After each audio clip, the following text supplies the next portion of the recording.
कैसे कर सकते हैं इस बार देखेंगे। तो आप एक्साइटेड हैं ऐसा पैसा कमाने के लिए कि जहां पे कोई लिमिट नहीं है पैसा कमाने के लिए? लिमिट किसकी है? हमारी है, ह्यूमन बीइंग्स की, राइट? प्रोसेस में कोई लिमिट नहीं है, you can earn any amount of money, right? आगे देखिए, तो ये जो कंपनी है इसका एक इनकम प्लान है जिसे हम बोलते हैं 8 point business plan, and this is, ये जो प्लान है ये पूरा ही आप देख सकते हैं। ये मैंने आपको बताया था कि ये कंपनी 140 प्लस कंट्रीज में एग्जिस्ट करती है। इसकी एग्जिस्टेंस कहां कहां पे? 140 प्लस कंट्रीज। तो ये एक बहुत ह्यूज अमाउंट है, राइट? और 40 प्लस इसके ऑफिसेज हैं, हेड ऑफिसेज हैं ऑल ओवर वर्ल्ड, राइट? तो इस बिजनेस के लिए हमें क्या चाहिए? देखिए, अगर आप एक रेस्टोरेंट भी खोलते हैं तो उसके लिए हमें क्या क्या चीजें चाहिए? रेस्टोरेंट के लिए सबसे पहले एक जगह चाहिए, जगह के बाद उस बिल्डिंग को बनाने के लिए मटेरियल चाहिए, सारा बिल्डिंग बनेगा, उसके बाद रेस्टोरेंट में आप जब खोलोगे तो टेबल कुर्सियां ये सारी चीजें चाहिए, किचन चाहिए, सब कुछ चाहिए, राइट? और उससे भी ज्यादा पेनफुल सिचुएशन क्या है सर, कि सारा रेस्टोरेंट सेटअप हो गया, उसके बाद भी वो रेस्टोरेंट चले या ना चले, लेकिन मेंटेनेंस कॉस्ट तो हमें पे करनी ही पड़ेगी, राइट? अगर आपके मेन्यू में 40 कुछ पे करना पड़ेगा, ऐसा कुछ भी नहीं, राइट? आगे चलेंगे तो नो स्टाफ, कोई स्टाफ नहीं रखना, व्हाइट मनी इनकम है, यानी व्हाइट कॉलर इनकम है, क्योंकि टीडीएस कट के ही इनकम आपके पास आएगी, तो आपको एक नंबर का पैसा ही आपके अकाउंट में आएगा। और ग्लोबल सेल है, सबसे ज्यादा इंपॉर्टेंट चीज क्या है कि इट इज ग्लोबली। आप इस बिजनेस को यहां बैठ के पूरे वर्ल्ड में कर सकते हो। एक बात सोचिए सर कि टाटा ने या बिरला ने जो इतना करोड़ों अरबों रुपए कमाए, कितने सालों में कमाए? लगभग 50-60 साल या 100 साल के आसपास लगा उनको एक पैसा कमाने में। क्यों?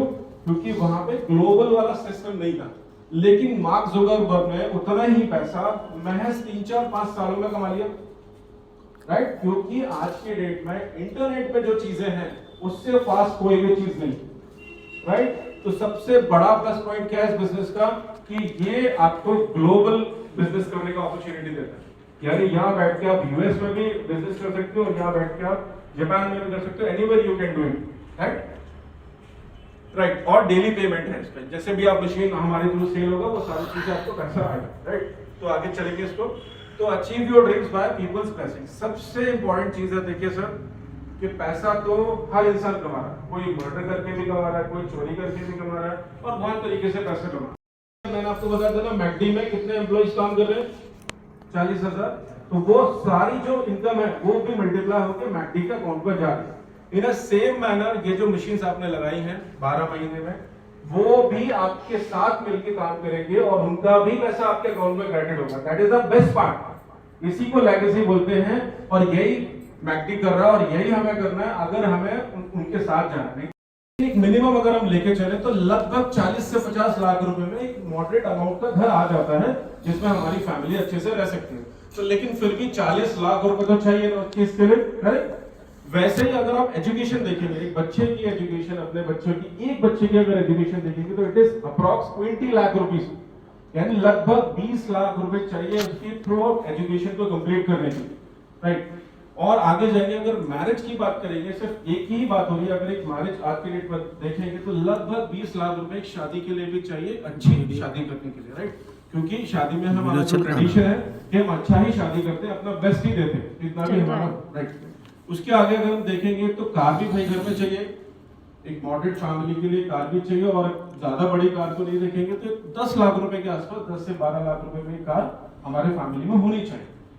अगर आगे जाएंगे तो हमारे लिए ओल्ड एज फंड, लगभग जो हमारे बुढ़ापे के लिए, क्योंकि सबके पास सरकारी नौकरी नहीं है, राइट? सबके पास पेंशन सिस्टम नहीं है, और ऑल्दो अभी जो नई नौकरियां और पेंशन सिस्टम नहीं है, तो लगभग हमको 20 लाख रुपए चाहिए हमारे ओल्ड एज फंड के लिए, ताकि हमारा बुढ़ापा अच्छे से कट जाए, राइट? आगे अगर हम चलेंगे, मिसलेनियस खर्चे, घर का रिपेयरिंग हो गया, गाड़ी का रिपेयरिंग हो गया, कुछ एक्सीडेंट हो गया या फिर कुछ मिसहैपनिंग हो गई समथिंग, तो इन सब के लिए अगर हम देखेंगे तो 10 लाख रुपए का फंड इसके लिए हम एक्स्ट्रा लेकर रखते हैं। तो ये जो टोटल आता है, अगर हम इसको देखेंगे तो ये टोटल आता है लगभग 1.2 है। तो ये सारी मशीन्स हैं, इसमें सबसे ज्यादा मशीन 2,77,000 की बिकती है, तो इसके बारे में बात करेंगे आगे। ये जो पहला मशीन है ना 2,18,000 रुपए का, इसका जो कमीशन है यानी कंपनी इसका जो रेफरल बोनस देती है वो देती है 9,150 रुपए। जब भी हम ये मशीन किसी को देंगे तो ये मशीन जब बिकेगा तो आपको 9,150 रुपए आपके अकाउंट में क्रेडिट होगा। अगर ये वाला मशीन बिकता है तो आपको देगा 13,000 रुपए यानी 13,000 रुपीज आपके अकाउंट में क्रेडिट होगा इस मशीन से। और ये जो फुली ऑटोमेटिक वाला मशीन है इसको 16,000 रुपए and the next is 18,500 rupees. तो ये कंपनी का रेफरल बोनस है जो हम मशीन को रेफर करेंगे आगे, राइट? ठीक है सर। अब यहां से हम मंथली का देखते हैं कि अगर हम एक महीने ही इस मशीन को बेचते हैं या इस मशीन को रेफर करते हैं तो वहां से क्या डिफरेंस है, राइट? तो हमने जब पहला मशीन बेचा कंपनी के तो कंपनी ने हमें दिया 13,000 रुपीज यानी SD501 जो हमने सेल किया तो कंपनी ने हमें दिया 13,000 रुपीज। दूसरा मशीन सेल किया तो कंपनी ने हमें फिर से दिया 13,000 रुपीज। जैसे हमने तीसरा मशीन बेचा तो कंपनी ने हमें बोला कि चलो आपने 2 मशीन बेच लिया है, अब आपका ये जो इनकम है वो डबल कर दो। तो कंपनी देती है हमको 26,000 रुपए यानी 3 मशीनों को बेचने से हमारे पास कितना पैसा आया? 52,000 रुपए।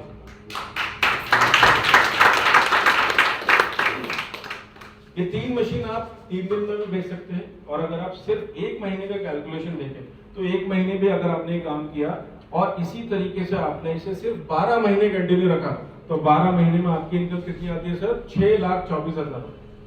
एक अच्छा इनकम है, किसी को कोई गलत चीज नहीं दिया, अच्छी चीज दिया। 6,24,000 रुपए आपके अकाउंट में आया। लेकिन 6,24,000 के बाद आपके पास और एक घर चलाने के लिए 1,000 रुपए काफी था। ठीक है सर। 1980 के बाद जैसे ही हम 2000 ईयर में आए 2000 ईयर में तो लगभग ये इनकम हो गई 10,000 रुपए। यानी इन्फ्लेशन रेट तो बढ़ रहा है और इसको वी कैन नॉट कंट्रोल, वो हमारे हाथ में नहीं है। हमारे हाथ में हमारी इनकम है कि हम अपनी इनकम को दे सकता है कि नहीं दे सकते। लेकिन जैसे कि यहाँ पे सभी लोगों ने बोला कि किसी ने 10 लाख बचाए, किसी ने 5 लाख बचाए और किसी ने आगे और बचाएंगे जो भी चीज को जो इस जैकेट को लेंगे, राइट? तो बेसिकली आप सब लोगों ने ये तो सुना कि पानी हमें हेल्थ देता है, राइट? अभी हम ये डिस्कस करेंगे कि क्या ये पानी हमें वेल्थ भी देगा, राइट? कि how we can earn wealth out of this water, यानी पानी से हम कैसे पैसा कमा सकते हैं। और वो पैसा जो दुआओं के साथ आएगा प्लस उसका कोई लिमिट नहीं है। There is no limit of earning money. Limit किसी को शॉपिंग करनी, किसी को लग्जरी कार लेनी है, बेस्ट एजुकेशन है, वेकेशन है, सब कुछ है।